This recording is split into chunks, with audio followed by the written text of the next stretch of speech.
और अगली खबर मुजफ्फरनगर से है, जहां एसटीएफ और बदमाशों के बीच मुठभेड़ की खबर आ रही है।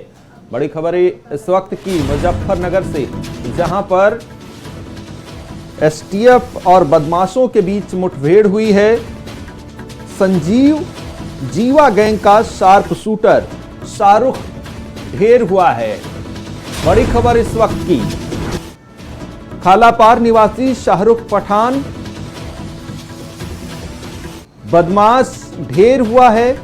बदमाश के पास से कार, पिस्टल और कई कारतूस भी बरामद किए गए हैं।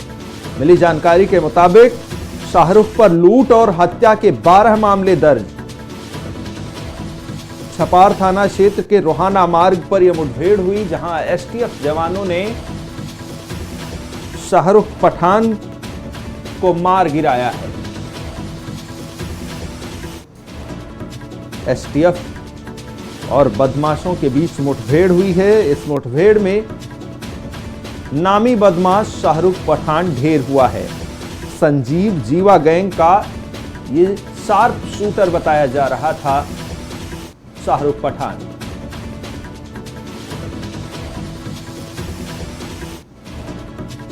उत्तर प्रदेश में कानून व्यवस्था को चुनौतियां देने वाले तमाम ऐसे किरदार जो अब पाताल लोक पहुंच चुके हैं, उन्हीं में एक और नाम दर्ज हुआ है शाहरुख पठान, जिसे संजीव जीवा गैंग का शार्प शूटर बताया जा रहा है। और ये बताया जा रहा है कि उसके नाम अब तक 12 मामले दर्ज हैं और इन आपराधिक मामलों में लंबी फहरिस्त के चलते आखिरकार एसटीएफ के बीच हुए मुठभेड़ के बाद शाहरुख पठान ढेर हो गया। अभिषेक यादव हमारे संवाददाता इस खबर पर ज्यादा जानकारी के साथ जुड़ गए हैं। अभिषेक, क्या कुछ अपडेट मिल रहा है, क्या जानकारी मिल रही है शाहरुख पठान को लेकर, और कहां कैसे मुठभेड़ हुई, कैसे मारा गया शाहरुख पठान, ये भी बताइए।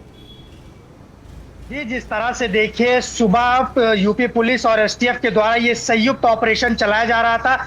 जो शाहरुख पठान, इसकी लगातार इनपुट मिल रही थी पुलिस को, लेकिन कहीं ना कहीं ये फरार हो जाता था। लेकिन सुबह ये पुलिस और एसटीएफ के हत्थे चढ़ गया जब बदमाश शाहरुख पठान ने यूपी पुलिस और एसटीएफ के ऊपर फायरिंग करनी शुरू की। उसके बाद एसटीएफ ने जवाबी फायरिंग में इसको मार गिराया। तो कहीं ना कहीं जिस तरह से इसके पास देखिए, इसकी बड़ी आपराधिक फेहरिस्त है। जिस तरह से इसने हरिद्वार में हत्या की, जिस तरह से वो मुजफ्फरनगर रेलवे स्टेशन पर हत्या करता है, कई तरह के हत्या और रंगदारी के मामले इस शाहरुख पठान के नाम दर्ज है। जिस तरह से देखिए, उत्तर प्रदेश में जीरो टॉलरेंस की नीति चल रही है। अपराधियों को मिट्टी पलीत करने का काम मुख्यमंत्री योगी आदित्यनाथ ने ऐसा कहा था कि जो माफिया है, जो गैंगस्टर है, उनको मिट्टी पलीत कर दिया जाएगा। उसको लेकर अब एक फेहरिस्त में एक नाम और जुड़ गया, शाहरुख पठान, जिसको अब यूपी पुलिस ने और एसटीएफ ने इसको मार गिराया। जिसको लेकर बड़ी दिन से पुलिस, ये 40,000 का इनामी बदमाश था और पुलिस काफी दिनों से इसका इंतजार कर रही थी। जब इनपुट मिलती है तब इसको इनकाउंटर में ढेर कर दिया जाता है। परमानंद जी, और ये बदमाशों की गलतफहमी है अभिषेक, उत्तर प्रदेश में रहकर अगर अपराध के नेटवर्क से आप जुड़े हैं और आप बचेंगे नहीं, और आप एसटीएफ जैसी टीम पर अगर हमला करेंगे तो अंजाम आपका यही होगा। बताया जा रहा है कि संजीव जीवा गैंग का ये शार्प शूटर, अब तक इसके आपराधिक जो फहरिस्तें हैं वो काफी लंबी हो चुकी थी, और ये कहा जाता है कि जब अति हो जाती है तब आपका दिन आ जाता है, और वो आज शाहरुख पठान के साथ हुआ। जी, जिस तरह से ये संजीव जीवा गैंग के साथ भी जुड़ा था, मुख्तार अंसारी गैंग के साथ जुड़ा था, इसकी जेल में मुलाकात होती है, उसके बाद ये सक्रिय ज्यादा हो जाता है, इसको ज्यादा इनपुट मिलने लगती, खबरें मिलने लगती, उसके बाद ये अपराध की दुनिया में एक ऐसा नाम बन जाता है, ये कुख्यात अपराधी बन जाता है।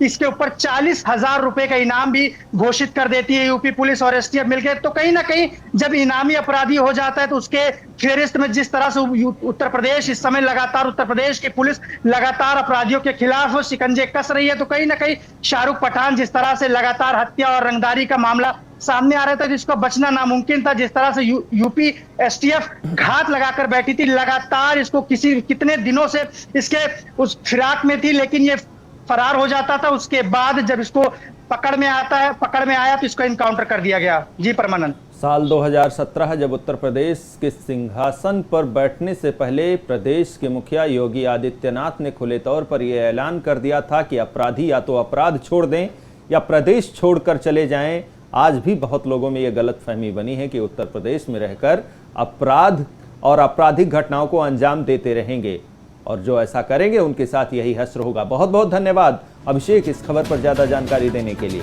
तो शाहरुख पठान एक इनामी बदमाश, नामी आपराधिक दुनिया का ये किरदार जिसे एसटीएफ ने मार गिराया है। मुजफ्फरनगर में मुठभेड़ हुई, जहां बताया जा रहा है कि पुलिस के जवाबी कार्रवाई में शाहरुख पठान ढेर हुआ है।